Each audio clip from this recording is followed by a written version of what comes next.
Hi, lindacchelsea here, and here to give you my review of the Chelsea versus Middlesbrough 2-0. Alright, the lineup was quite different from the Man City match. There was 8 changes in total. Very interesting lineup. We had a nice combination of older and new players. We had JT, and then of course we had the newcomer Lindacchelsea. Hopefully I'm pronouncing his name correctly. Sorry, buddy, if I'm not. First half. Where do I even begin with the first half? It was an absolute snooze fest to the point where I was actually more entertained by what was going on the TV, and believe it or not, what was going on my TV was the Pope and the election of the new Pope. So, that pretty much sums up what the first half was for me, quite boring. Delivery from set pieces was absolutely terrible and reminded me of the Man City match. I don't understand why we're not able to cross a ball, but, anyway.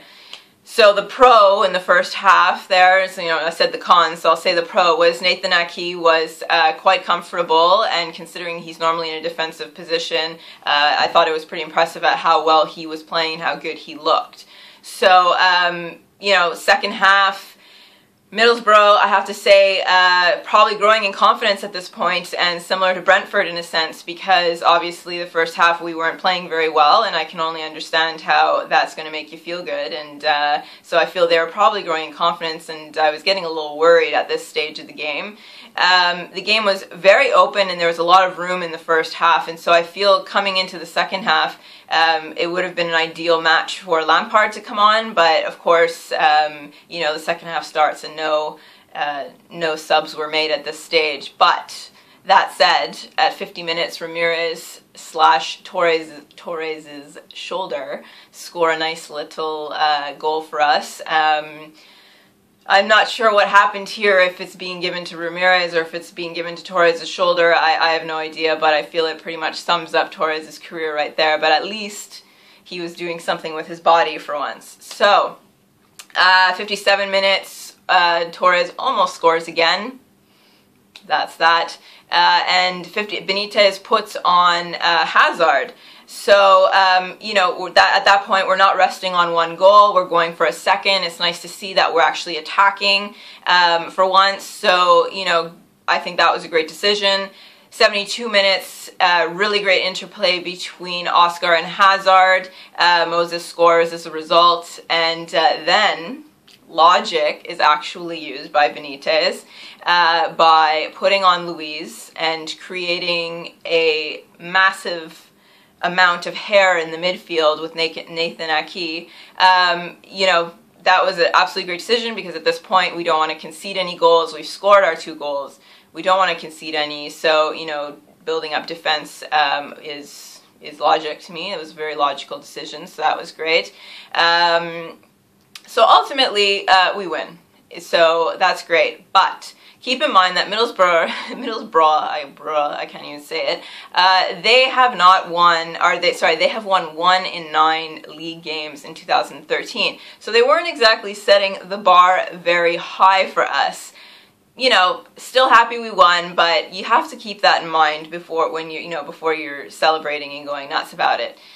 So, man of the match, I'm going to have to give it to Lindacchelsea, just because, he played the full 90 minutes. It was his first time starting, and he did an absolutely great job. He looked like a natural, and, that's that. Flop of the match, not a big surprise here. It has to be Torres, and I'm sure a bunch of you are cringing and freaking out that I'm, being so hard on Torres right now, but the guy's a striker, and he's paid to score goals, and it's not happening, and so, in this situation, I feel he's flop of the match.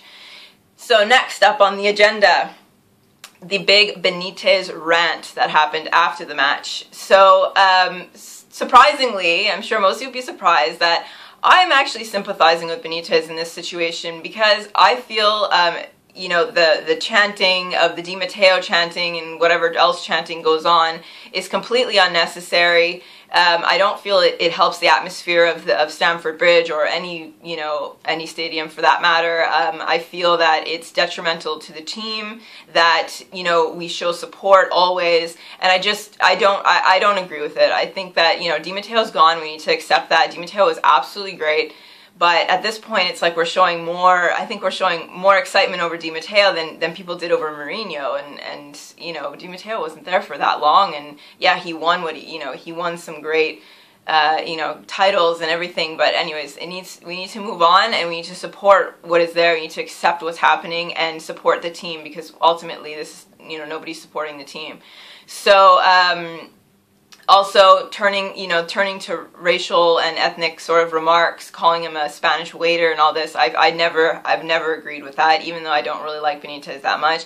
I've never agreed with turning to those types of remarks for, you know, in this situation. So, you know, I kind of feel bad for the guy, and I had to say that, I had to give my opinion on the rant and say that, you know, good for him. You know, let him get it off his chest, because I'm sure there's a lot of pressure there, and I'm sure there's a lot more that he wanted to say, but kept it to himself. So, you know, next is, I have to mention, obviously some of you have probably seen a video that I did for Talk Sport this week.